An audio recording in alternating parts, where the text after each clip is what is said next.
Pelukan mesra Presiden Jokowi dan juga Surya Paloh ini akhirnya terjadi setelah Presiden Jokowi menyatakan kecemburuannya saat Surya Paloh memeluk Ketua Partai Keadilan Sejahtera Sohibul Iman. Presiden Jokowi juga menegaskan tidak ada yang salah dengan rangkulan Surya Paloh dan juga Sohibul Iman beberapa waktu lalu.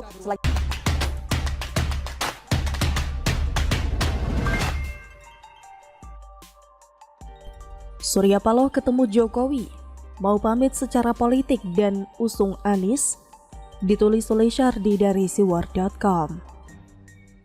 Kemarin sore, Ketua Umum Nasdem Surya Paloh datang menemui Jokowi di Istana Kepresidenan. Pertemuan berlangsung kurang lebih 1,5 jam. Tidak ada yang tahu apa yang menjadi tujuan kedatangan Paloh dan apa yang dibicarakan. Tapi ada selentingan kabar yang menyebutkan bahwa Surya Paloh menemui Jokowi untuk buat pamitan secara politik. Ini diungkapkan oleh Direktur Eksekutif Indo Strategik Ahmad Khairul Umam. Dia mengungkapkan munculnya informasi mengenai Surya Paloh berpamitan kepada Presiden Jokowi karena berbeda arah pilihan politik. Kemarin itu Pak Surya Paloh bertemu dengan Presiden di Istana dan muncul sejumlah informasi bahwa pertemuan tersebut meskipun diklaim oleh teman-teman dari Nasdem itu adalah sebuah pertemuan rutin, kata Khairul Umam dalam diskusi daring Polemik Trijaya bertajuk Menakar Gagasan dan Visi Capres 2024. Tapi konon kabarnya itu adalah sebuah pertemuan yang menyampaikan sejumlah informasi yang cukup valid, yang intinya adalah sebagai sebuah bentuk pamitan secara politik, sebagai penegasan dari titik beda dari arah perjuangan menuju di 2024 mendatang. Katanya lagi, jika memang benar bahwa Surya Paloh ingin pamit karena punya jalur politik sendiri yang berbeda dengan Jokowi, maka hampir bisa dipastikan Nasdem akan bergabung dengan PKS dan Demokrat untuk membentuk sebuah koalisi politik baru selain KIB dan Gerindra PKB. Jika itu benar, maka deklarasi koalisi 3 partai tersebut akan dideklarasikan dalam waktu dekat.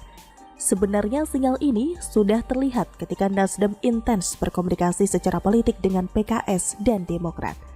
PKS kita tahu partai ini seperti apa dan punya agenda apa.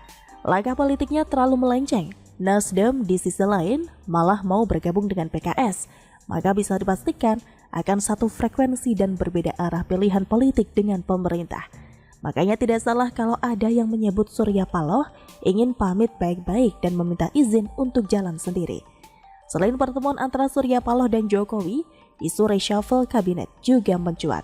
Pasalnya masih ada pos menteri yang kosong, yaitu Menteri Pendayagunaan Aparatur Negara dan Reformasi atau PAN-RB yang ditinggalkan almarhum Cahyokumolo. Staf khusus Sekretaris Negara Valdo Maldini juga mengakui bahwa reshuffle masih memungkinkan dilakukan oleh Presiden. Bersamaan dengan pengumuman Menteri PAN-RB yang baru, Presiden Jokowi sudah punya hitungan mengenai formasi kabinetnya dalam menghadapi sejumlah tantangan, yaitu sejumlah krisis akibat ketidakpastian global. Kalau bicara soal reshuffle, kayaknya pembaca Siward pasti punya satu nama kuat untuk didepak dari kabinet. Dan kalau Nasdem memang benar mau pamit, maka tidak ada ruginya jika Jokowi mengganti Menkominfo. Toh Nasdem seolah ingin keluar dari jalur bergaul dengan parpol macam PKS. Kabarnya mau usung Anies yang terkenal tidak bisa kerja dan suka klaim ugal-ugalan. Sekalian aja reshuffle menterinya. Pos Kemenkominfo adalah jabatan penting yang tidak seharusnya diisi orang partai yang tidak sesuai bidangnya. Beberapa waktu lalu kementerian ini bikin susah banyak orang akibat permainan blokir-blokiran yang tidak ada pentingnya sama sekali. Sepanjang sejarah, mungkin kementerian ini yang paling banyak dimaki dan disumpahi masyarakat yang sangat dirugikan oleh kebijakan konyol ini. Memang Nasdem masih diharapkan bisa berpikir logis dan belajar dari hasil survei di mana elektabilitas partai jeblok setelah dikabarkan mau mengusung Anies sebagai capres di Pilpres 2024. Anies jangan sampai diusung. Kalau konsisten menolak polarisasi dan politik identitas, seharusnya Nasdem menjauh dari PKS dan Anies. Tapi Nasdem bisa apa tanpa Anies? Tak mungkin mengusung tokoh lain yang tidak punya daya tawar kuat.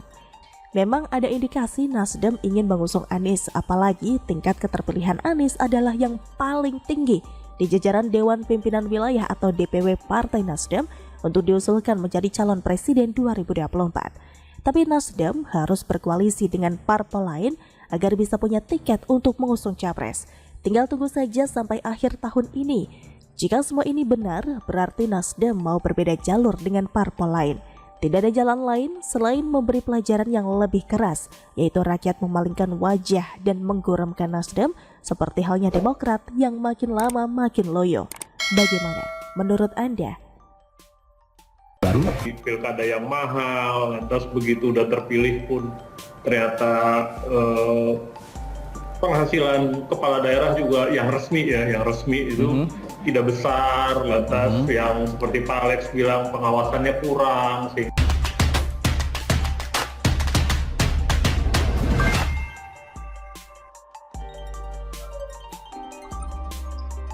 Jual beli jabatan disorot, Anies ngapain aja? Ditulis oleh Syardi dari siwar.com.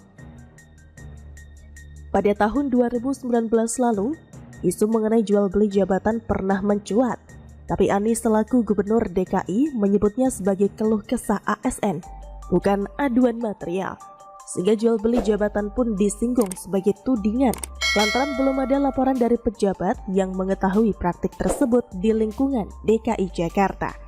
Dan sekarang baru-baru ini, Ketua Fraksi PDIP DPRD DKI, Gembong Warsono bicara tentang jual beli jabatan di bawah kepemimpinan Anies.